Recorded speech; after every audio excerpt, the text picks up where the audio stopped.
Ya, Siksa dan nikmat kubur. kecil kali suaramu Fauzi, coba besarin dikit lah, nggak dengar aku. Ya, siksa dan nikmat kubur. Ini baru mantap suaranya. Jadi begini, Islam kan mengimani, ya nanti hikmat atau nikmatnya nantilah kita bicarakan tentang siksa kubur dulu. Siksa kubur ini kan artinya mendapatkan siksaan di dalam kubur ya. Apakah siksa kubur ini termasuk di dalam alam barza atau bukan ya? Iya, di alam barza. Alam barza. Artinya bukan di kuburan biasa ini atau di tempat-tempat pemakaman ini, bukan. Kalau itu walau alam namanya, alamnya kayak misalnya nih alam jin, itu kan ada, kita semua pada sepakat kan ada, namun kan kita nggak tahu posisinya bagaimana kan. Alam goib sama kayak alam barza, tempatnya kubur, namun berada di mana posisinya kan kita nggak tahu. Alamnya kan beda. Berarti orang yang sudah masuk ke dalam kuburnya ini sudah hidup di alam barza gitu, begitu? Iya, alam barza. Jadi mereka mendapatkan siksa kubur ini bukan di dalam kubur yang mereka dikubur ini, tetapi di alam barza, tetapi dinamakan saja siksa kubur. Pastinya di alam barza. Lokasinya di kubur, di tanah atau di apa ya? Itu kita nggak itu dijelasin tahu. Setelah itu Meme yang ingin tanyakan itu sebenarnya ada yang menyinggung tentang kita tinggalkan 7 langkah atau berapa langkah itu nanti udah mulai ditanya terus disiksa gitu loh. Mungkin Meme tujuan ke situ nggak Meme? Bukan. Yang maksud saya itu begini, Alkitab ataupun Al-Quran itu kan sudah menjelaskan bahwa ketika orang meninggal itu kan hanya jasadnya saja masuk ke dalam kubur, rohnya tidak ikut masuk. Tetapi kami sebagai orang Kristen tidak mengimani bahwa adanya siksa kubur. Lalu Muslim mengimani ada siksa kubur. Artinya kalau sudah ada siksa kubur, artinya roh ini juga ikut masuk ke dalam kubur, sehingga dia mendapatkan siksaan. Iya. Tidak mungkin jasadnya ini mendapatkan siksaan. Jasad ini tidak akan merasakan apa-apa lagi. Yang bisa merasakan siksaan ini adalah orang yang sudah dalam liang kubur, dia mendapatkan siksa kubur. Maksud saya begitu. Coba jelaskan. Ya, coba kalau sedikit ya dijelasin. Itu kalau orang yang matinya enak ya, yang pasti syahid itu ya kan, pasti diterima itu dari sebelah kanan atau khotimah, dari sebelah kiri itu sebaliknya. Terus lanjut, kita itu nanti akan dibawa malaikat itu ke atas dan kita itu akan dikafani ya kan. Habis dikafani roh kita itu dari neraka atau surga di situ yang dikafani kan. Nah, habis itu nanti diturunkan lagi, dimasukkan lagi ke dalam jasad kita, yang disitulah nanti kita akan ditanya. Kalau menurut saya loh ini ya, menurut saya seperti itu. Nanti akan ditanya seperti siapa nama Tuhanmu, bla bla bla bla sampai terakhir. Nah di situ tuh orang-orang itu akan menunggu akhirat atau kiamatnya itu di situ. Nanti di situ akan kita itu diperlihatkan. Nanti kamu nih loh masuk neraka itu bentuknya seperti ini siksanya. Terus besok kamu tuh di surga tuh loh jadi seperti ini loh. Nah, gitu. Nanti di situ udah ada gambarannya itu. Seperti nanti kita itu orang-orang yang masuk surga, nanti itu seperti kuburan di dalam kuburan kita itu seperti apa ya, taman-taman di surga gitu. Itu ada seperti contohnya nikmat kubur. Terus kalau yang masuk neraka itu kan udah ada gambarannya, neraka ini seperti ini gambarannya diperlihatkan kan.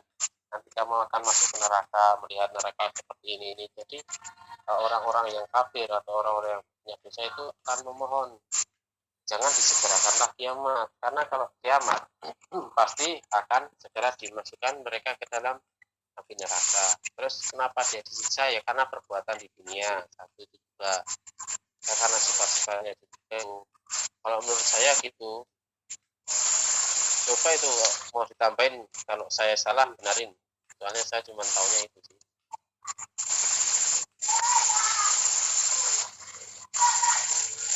Monggo tambahin Fauzi atau Panji atau Agas atau Pak Boy.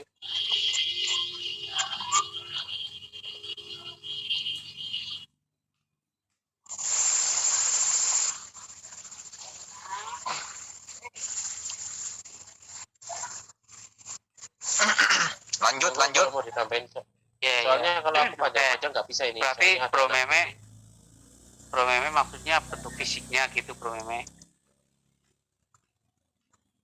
Halo Bro Meme. Bukan. Iya, maksudnya Alamnya begini. apa termasuk fisiknya? Iya, maksud saya begini, apakah ketika dinamakan siksa kubur itu kan artinya, kalau bicara tentang kubur itu artinya jasad ya. Jasad itu ada di dalam kubur.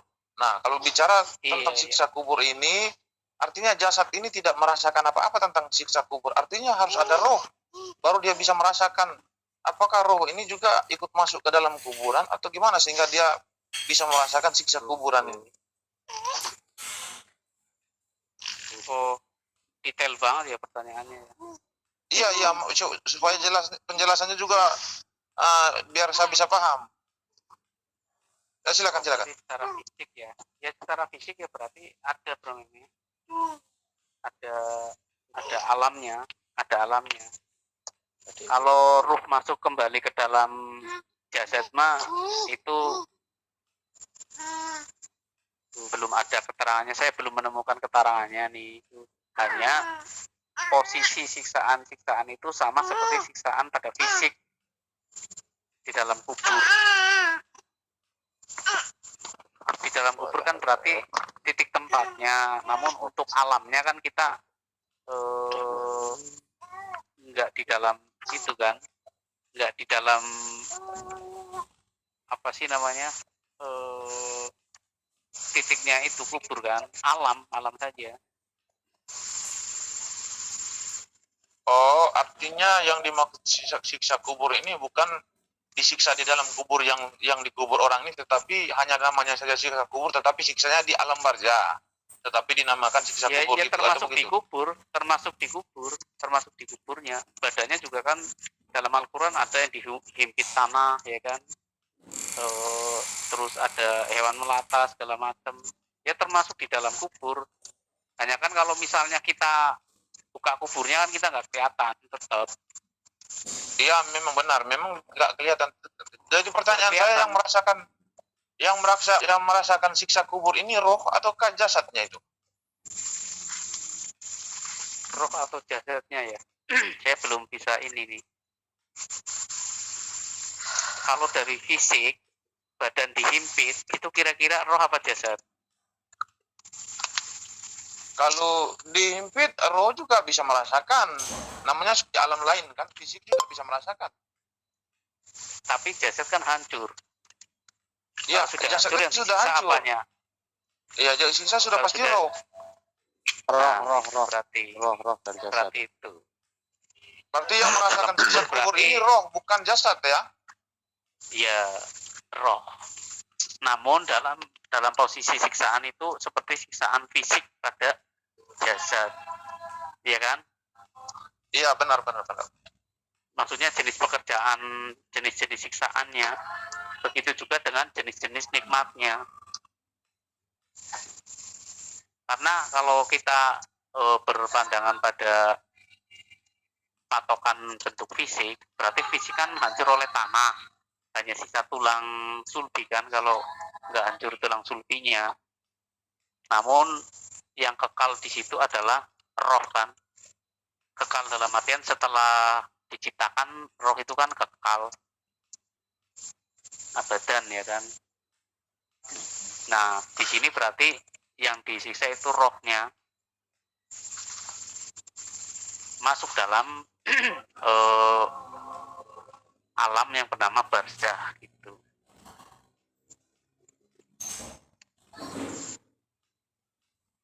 Jadi gini Bro Meme, simpelnya ya. Simpelnya itu jenis siksaan seperti siksaan fisik yang dikenakan kepada roh itu. Kenapa bisa begitu? Yaitu kalau cuma mengandalkan badan atau jasad, itu dia akan hancur oleh tanah. Jadi posisi alamnya, posisi alam barzah berarti dalam keadaan roh ya kan, dalam keadaan roh yang disiksa ataupun mendapatkan nikmat. Nah, roh-roh yang disiksa, itu mereka tidak akan bisa kemana-mana karena menghadapi siksaan terus. Sedangkan Ji, yang saya bertanya ini, kehidupan di alam barza itu dengan kehidupan di alam kubur itu sama atau tidak kira-kira? Apakah alam kubur ini termasuk di alam barza juga atau gimana? iya, alam kubur itu disebut alam barza. Kalau alam kita ini alam dunia, ya kan? Iya. Kalau alam kubur, alam kematian loh ya, ini ya, alam kematian namanya. Iya. Atau maut, ya kan? Itu disebut alam barza.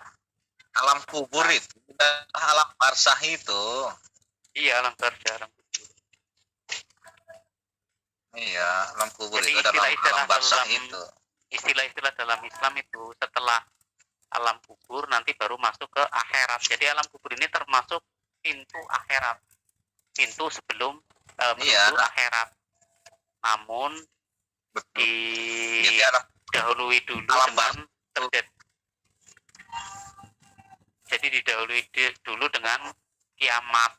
Jadi masa menunggu itu, Mek, di alam barzah itu kita yang sudah mati menunggu untuk terjadinya hari kiamat. Nah, betul. Berarti yang dinamai siksa kubur ini artinya bukan di dalam kubur itu, tapi memang alam barza ya. Artinya alam kubur dan alam barza sama ya? Sama. Oh ya, sudah. Ya, sudah kalau begitu ya. Pas lah itu. Nanti ada lagi alam ya hanya beda penyebutan. Arabnya itu kan barzah, alam kubur, kata orang-orang Indonesia dikubur. Begitu. Iya. Jadi dalam ajaran Islam itu setelah kehidupan barzah itu alam akhirat. Nah, alam akhirat itu di dalamnya apa aja prosesnya? Yaitu setelah dunia kiamat, ya kan? Nanti pada dibangkitkan tuh dari kubur menuju ke padang mahsyar. Nah, padang mahsyar ini tempat berkumpulnya seluruh umat manusia dari zaman Adam sampai terjadinya hari kiamat. Di situ dibangkitkan semua tuh, tidak ada yang terlewat. Maaf bang, ya. maaf bang, yang itu kalau boleh tanya itu, apakah ada dalilnya dalam kitab kuning atau hadis atau apa begitu bang? Biar lebih meyakinkan sama memere begitu. Tentang apa itu? Tentang ini apa? Alam barza, alam apa nih?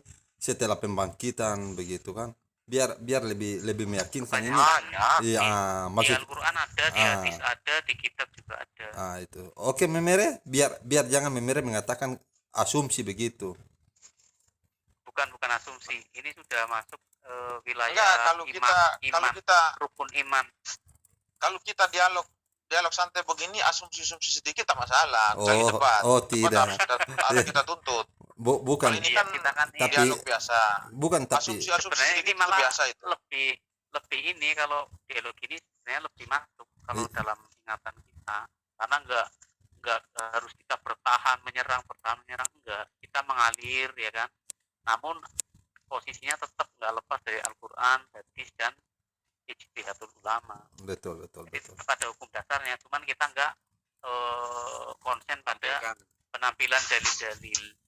Tapi kalau dicek ya pasti berdalil. Iya, betul. Karena kalau alam akhirat itu kan masuk dalam posisi gaib kan.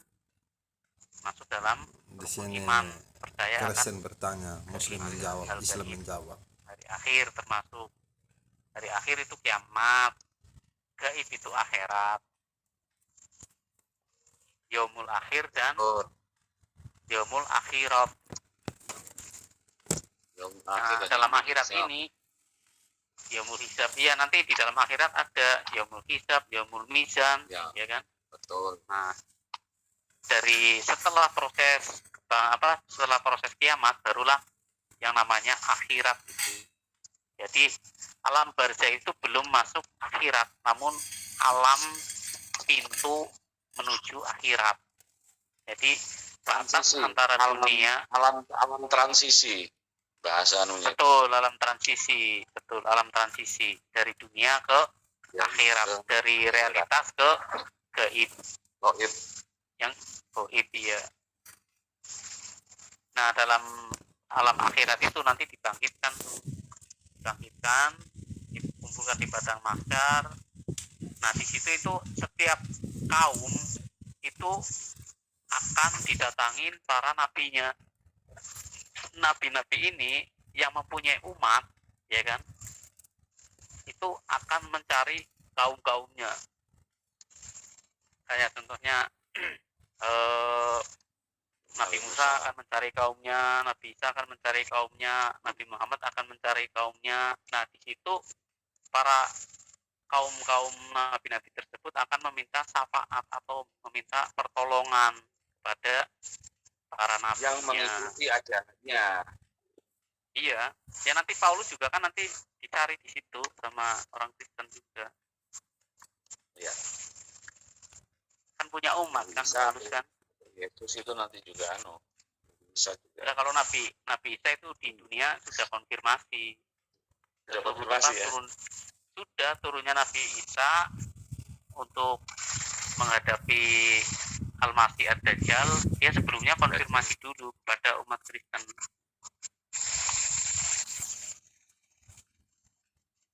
Nah, dari alam mahsyar itu nanti menuju alam hisab, mizan gitu kan.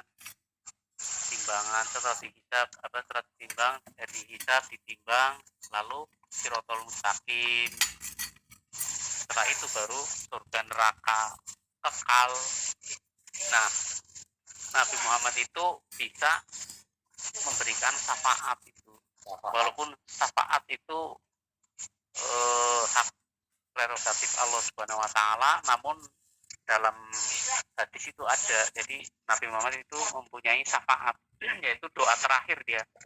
Doa yang tidak pernah beliau ucapkan nanti dikeluarkan di Yaumul Mahsyar untuk umat-umatnya. Makanya Nabi Muhammad sebelum meninggal dunia itu beliau sebutkan umati 3 kali kan. Umatku, bukan keluarganya, bukan teman-temannya, bahkan dia menyebut umatnya. Mereka saking sayangnya beliau kepada saking sayangnya. Nah, doa yang terakhir nanti beliau keluarkan itu adalah doa untuk syafaat umatnya, biar nggak terlalu berat dalam menghadapi hisab.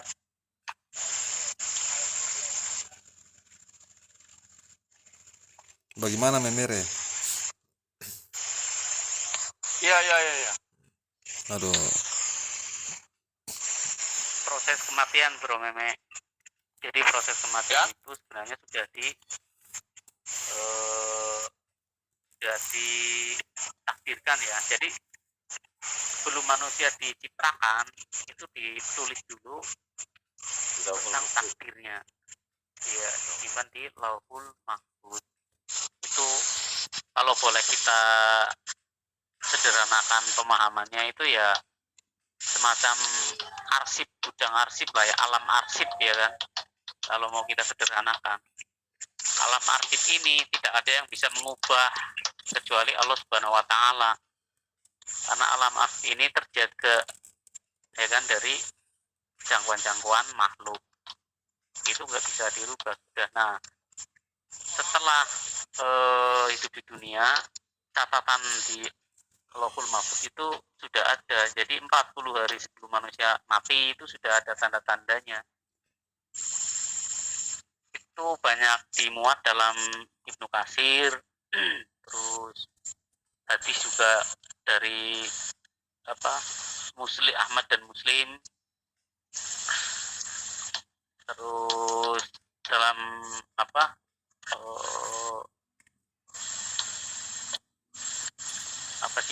kajian-kajian tentang kematian ya, kitab-kitab kuning juga banyak. Al-Ihya Ulumuddin itu juga ada tuh. Al-Ghazali punya karangan Imam Ghazali, karya Imam Ghazali, Al-Ihya Ulumuddin. Nah, itu terdapat banyak menceritakan tentang kematian dan alam-alam setelah kematian. Jadi ketika manusia menuju 40 hari sebelum kematian, itu sebenarnya sudah ada tanda-tandanya. Tanda-tanda kematian manusia ya itu sebenarnya bisa dideteksi tanda-tandanya, namun waktu tepatnya kan manusia nggak akan bisa berkuasa atas itu. Tanda-tandanya bisa, terutama orang yang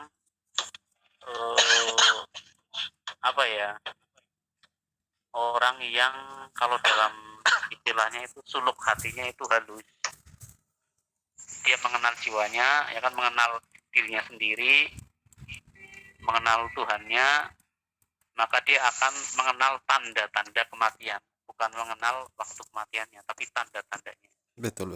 Untuk waktu, bagaimana matinya, di mana matinya, itu nggak ada yang bisa tahu, karena manusia tidak ada diberi pengetahuan tentang itu. Tanda-tandanya saja, misalnya nih, ubun-ubun kita itu terasa ada perbedaan, ya kan, lembek, bisa adem atau panas, tergantung. Itu merupakan salah satu tanda. Terus jadi kalau menghadapi pergantian hari itu terasa lemes yang tidak lemes biasanya. Anggota tubuh kita itu ada yang lemes tapi nggak pernah kita rasakan sebelumnya lemesnya, atau sangat kepayahan, ataupun ini kan istilahnya beban-beban fisik kan, terutama itu beban-beban fisik. Jadi ketika rezeki kita mau habis, umur kita mau habis, itu ada tanda-tanda fisik, terutama itu fisik. Bagaimana Jadi Memere? sudah clear lah ya tentang Iya. Masih ada pertanyaan Memere? Terus proses pencabutan Enggak, nyawa manusia.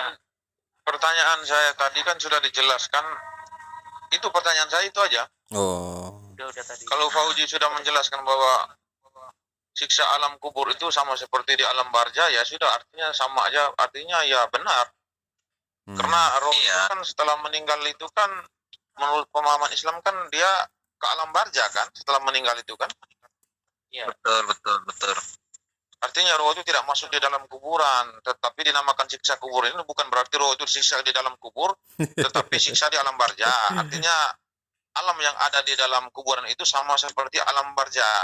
Benar ya? Ya, Tapi- itulah dibilang alam barzah, alam kubur itu. Tapi dibilang Oh. kita dia kubur begitu. Oh ya, Alam benar. kubur. Ya sudah, berpuas lah itu. Tapi tidak semua Tapi alam orang alam disiksa. barzah. Tidak semua orang disiksa. Iya, sudah dijelaskan tadi, tidak Oh, semua. iya. Sudah dijelaskan. Jadi orang yang mati itu akan berpindah kehidupan ke alam kubur, yaitu alam barzah itu, ataupun ke alam barzah, walaupun tidak dibilang alam kubur. Tetapi yang dimaksud alam kubur ini bukan berarti roh itu hidup di dalam kubur, bukan ya? Sama Bukan. halnya, sebab alam kubur itu ialah alam barzah itu. Akan tetapi kehidupan di sana kan kita belum tahu sebab kita belum mati. Iya. Sama halnya yang di dunia ini ada kehidupan dunia jin yang kita tidak tahu. Iya, betul. Dimensi Bagaimana lain lah. kehidupan Iya, dimensi lain. ada juga dunia jin walaupun di dunia. Tapi kan kasat mata kita tidak bisa melihat. Kan dia Iya, punya rumah. Iya. Ya kan, dia punya rumah mewah atau apalah itu yang kita tidak tahu. Bagi orang yang diberi kelebihan, ada sebagian yang tahu bahwa rumahnya di sini, jin itu rumahnya di sini. Tapi kita yang seperti manusia biasa ini tidak tahu. Tapi ada. Nah, begitu juga alam kubur, alam barzah. Walaupun hanya hakikatnya kita hanya bisa melihat bahwa manusia yang mati hanya dikubur, digalikan lubang, dikubur, lepas itu ditutup, ditinggal, sudah. Iya. Alhamdulillah kalau Memere bisa mengerti. Iya, intinya Aduh. Itu logo apa tuh? intinya di dalam kubur ini kan punya alam sendiri ya. Iya, Iya, punya betul. alam sendiri. Iya, benar. yang kita tidak tahu ke situ. Kalau kita kan belum mati, makanya kita tidak tahu. Tapi Iya, ada benar, hadis yang ini kok menginformasikan kondisi alamnya. Jadi kalau yang memang akan menghadapi siksa ya dia memandang kegelapan tanpa akhir, artinya alamnya itu gelap. Iya, betul. Ada hadisnya tentang apa itu, tentang kubur itu kan. Pertama, Rasulullah kan bersabda, seorang manusia apabila diletakkan di dalam kuburnya dan sahabat kembali pulang, sedang ia mendengar suara sandal. Kalau tidak salah itu di 1285. Dengar suara sandal mereka akan datang kepadanya dua malaikat dan menunjukkannya dan bertanya, siapakah Tuhanmu? Ya kan? Siapa nabimu? Apakah agamamu? Lalu dia menjawab, kalau dia orang Islam, dia akan menjawab, Allah adalah Tuhanku, Nabi Muhammad adalah nabiku, dan Islam adalah agamaku. Al-Quran Lalu kitabku. terdengarlah suara dari langit. Suara terdengar dari langit, benar hambaku, katanya. Suara itu. Hamparkanlah baginya tikar dari surga. Ada itu yang seperti itu. Di riwayat hadis itu Ahmad, riwayat Ahmad gitu, dan Abu Daud ada itu juga yang bilang hamparkanlah itu tikar dari surga, lalu angin dan wangian surga datang kepadanya, kemudian kubur diluaskan seluas mata memandang. Seorang rupawan datang menemaninya, yang dia tidak tahu itu sebenarnya bahwa itu yang datang itu amal menghampirinya, itu amal kebaikannya. Kan ada itu hadis yang seperti itu hadis Abu Daud.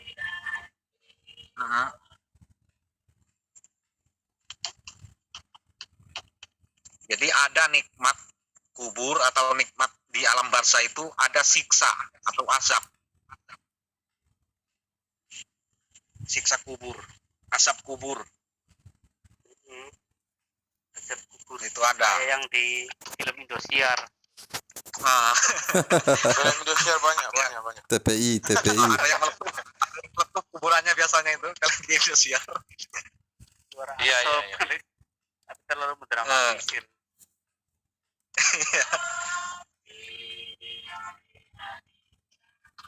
Jadi Romanya kalau ada orang meninggal terus bangkit seperti dirinya, itu dalam Islam nggak ada rumusnya. Jadi dia sudah berurusan dengan, jadi kalau orang meninggal nih, terus dilihat lagi bangkit misalnya, saya misalnya si Joni meninggal, ya kan, Iya. dikubur, terus ada yang lewat melihat di kuburannya dia bangkit, misalnya dia duduk atau apa, kelihatan bentuk fisik gitu ya kan, wah dia bangkit nih dari kubur. Itu dalam Islam nggak ada rumus begitu. Iya, sama di dalam Kristen juga sama seperti itu. Tetapi kami di khususnya NTT ini masih mempercayai ada namanya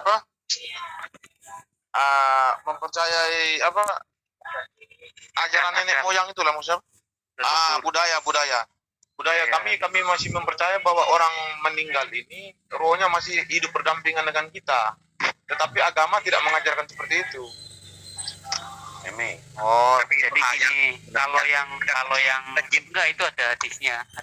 Jadi kalau orang yang meninggal dalam keadaan dia berada posisi buruk atau mendapat siksa, dia disiksa terus. Tapi kalau yang tadi dibilang mendapat nikmat kubur, ia bersilaturahmi dengan para nabi, dengan para orang solih, dengan para orang sodikin. Itu mereka rohnya itu bebas, nggak disiksa. Iya, betul. Bahkan ada di hadis riwayat Imam Muslim, ketika orang-orang yang durhaka itu meninggal, tidak mampu menjawab pertanyaan malaikat yang tadi itu tentang siapa Tuhanmu, siapa nabimu, apa agamamu, dia kan dipukul dengan besi hingga ia menjerit kuat-kuatnya.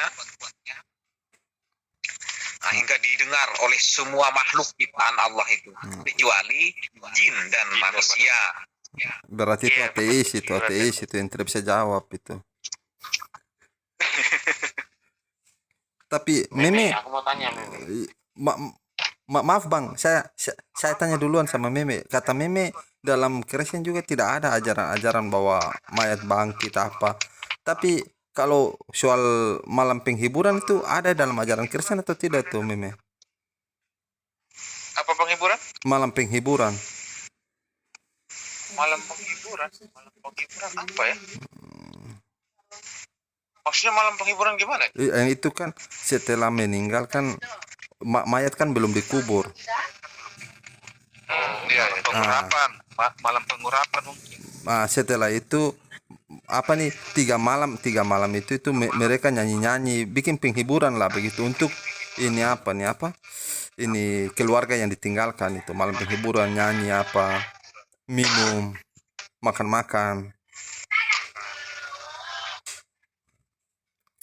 namanya kan malam Itu di Alkitab, malam penghiburan itu itu di Alkitab ya. bukan yang itu tuh setiap Kristen melakukan itu kok. Tapi yang saya tanya apakah ada dalam Alkitab atau tidak itu? Kristen itu banyak juga mengikuti ajaran, bukan mengikuti ajaran, kepercayaan Alkitab itu tidak ada. Setelah orang meninggal itu rohnya itu tidak ada lagi berdampingan dengan kita, tetapi hidup di alam roh. Iya, tapi kalau Dia malam tidak hidup lagi berdampingan dengan. tapi kalau malam penghiburan itu maksudnya apa itu malam penghiburan itu? Malam penghiburan saya juga baru tahu ini. Mungkin nanti saya pelajari. Apa ada di Alkitab malam penghiburan itu ya? Yang itu yang saya ingin tanya, apakah ada? Yang saya tahu sih tidak ada, tapi Nah, itu ya, setiap belum saya pelajari. setiap orang Kristen tidak tahu kalau di bagian situ ya. Tapi di Somlaki, di Ambon, di Almahera sini ya hampir lah semua itu Manado. Itu tuh setiap orang meninggal. Budayanya itu budaya. Tapi Manado masa budayanya itu juga. Kalau kami budayanya 4 malam. Iya, 4 malam kan menyanyi-nyanyi itu malam penghiburan, hibur untuk ini apa nih anggota keluarga itu. Tidak, kalau kami, kepercayaan kami 4 malam itu artinya roh itu belum pergi, belum dipanggil, masih hidup di sekitar rumah atau di sekitar, masih hidup berdampingan dengan kita selama 4 malam. Oh, itu. yang Setelah itu, dia iya yang itu dikubur, itu rohnya ada masih tuh. ada hidup bersama kita. Iya, itu Ya, ada. itu budaya tradisi Iya, kita. budaya. Tapi yang ini nih, ini Ya, semua. tapi setelah 4 malam roh itu sudah berangkat ya, tidak lagi berdampingan dengan kita Iya. lagi. Itu menurut ada, tetapi kalau menurut agama tidak. Menurut Alkitab tidak menjelaskan seperti itu. Setelah meninggal roh tidak ada lagi kenal dengan kita. Jadi gini Bro Meme, kalau Ya, roh yang 3 hari masih di rumah, masih di ini, dia berbentuk si almarhum gitu kan, atau bentuk orang-orang ya, itu berdasarkan dari kebudayaan kan.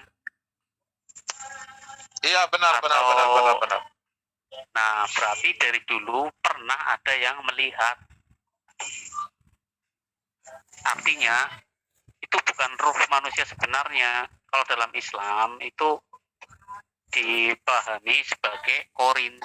Jadi setiap dari diri manusia itu ada korin dan ada malaikat pendamping. Nah, korin ini ketika nyawa roh dicabut dari badan, roh itu posisinya berada di alam barzah. Roh kalau sudah mati kan namanya arwah. Nah, arwahnya berada di posisi alam barzah. Nah, yang nongol, yang kelihatan, tapi nggak semuanya ya, kadang ada yang nongol, ada yang kelihatan. Itu kalau dalam Islam, kalaupun itu benar-benar terjadi, itu korin. Jadi jin pendamping dari manusia itu. Jadi kalau dalam konsep itu jadi begitu manusia lahir itu ada 2 pendamping tuh. 1 malaikat, 1 korin. Nah, korin ini dari bangsa jin. Korin ini lebih cenderung pada mengajak pada perbuatan yang negatif. Sedangkan malaikat lebih mengingatkan pada perbuatan yang bersifat baik, yaitu asasnya itu nurani lah ya, nurani yang fitrah, atau mengajak pada kebaikan-kebaikan, termasuk kebaikan-kebaikan masalah din, ya kan, agama, mengingatkan kepada Tuhannya dan kepada mengalahkan nafsu-nafsu itu, untuk mengalahkan nafsu-nafsu. Nah, korin inilah yang tahu sekali akan kebiasaan daripada manusia yang dia tinggal di situ. Nah, begitu mati, rohnya kan di alam barzah. Nah, korin biasanya dia akan berada di di rumah sebelum dia meninggal, tempat tinggalnya. Nanti setelah roh itu mendapatkan balasan di kubur, nah si korin ini udah hidup bebas, dia bebas kemana-mana. Nah, itu yang disebut arwah gentayangan sebenarnya korin itu, bukan roh sesungguhnya manusia, bukan roh sesungguhnya manusia si A. Korin Misalnya ya, katakan artinya korin ya. Iya, misalkan si A lahir, manusia A lahir, nanti dia akan didampingi satu malaikat, satu korin dari bangsa jin, malaikat dari bangsa malaikat. Nah, setelah si A mati, roh si A masuk ke alam barzah, menghadapi perhitungan alam kubur atau hisab daripada alam barzah. Nah, si korin ini dia kan terpisah dari jasad tuh. Dia bukan roh orang si A tadi sesungguhnya, bukan, namun pendamping saja, pendamping selama hidup di dunia dia. Jadi tahu tuh watak-wataknya, cara ngomongnya, paham lah. Nah, dia itu nanti yang tinggal di rumah atau nongol-nongol tuh di rumah, kalau misalnya bener nongol ya, itu di rumah si A, nanti bentuknya kayak si A. Nah, kalau zaman dulu kan sering tuh ada cerita-cerita mistis begitu kan, itu dalam Islam bisa dipahami, jangan dipercaya, itu hanya korin itu. Oh, artinya selama boleh nanya nggak? Ya. Bentar, aku mau tanya ini. Nah, setiap pertanyaan dari malaikat itu yang jawabnya itu amal-amalan ya? Dari amal-amalan ya? Iya, tergantung amalnya, tergantung amal. Otomatis kalau itu mah tergantung amalnya. Kalau dia sering hafal ini percuma. Iya, walaupun kita nggak hafal, nggak tahu apa pertanyaannya, namun kalau memang kita, ya pastinya orang bertakwa ya tahu akan apa yang dipertanyakan. Iya. Udah, aku mau tanya nih sama Mimi kalau udah. Mimi. Bentar, dikit lagi. Jadi kalau dalam budaya-budaya lokal, memang bisa jadi ya, ini bisa jadi loh ya, berkembang cerita-cerita bahwa si A yang naduk misalnya.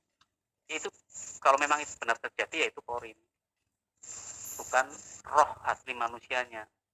Itu yang disebut roh-roh gentayangan. Namun setelah roh itu beberapa hari di alam kubur sudah mengalami perhitungan, biasanya si korin ini akan meninggalkan rumah itu.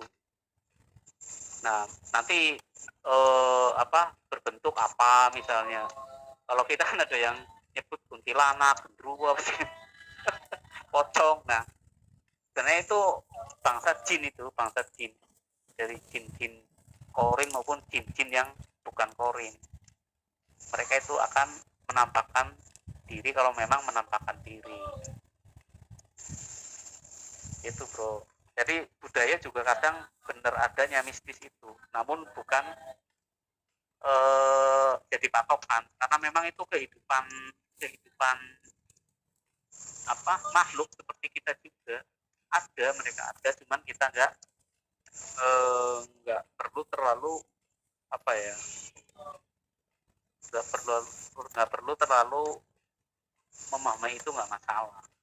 Yang penting intinya ajaran agamanya saja yang dipahami. Itu bro.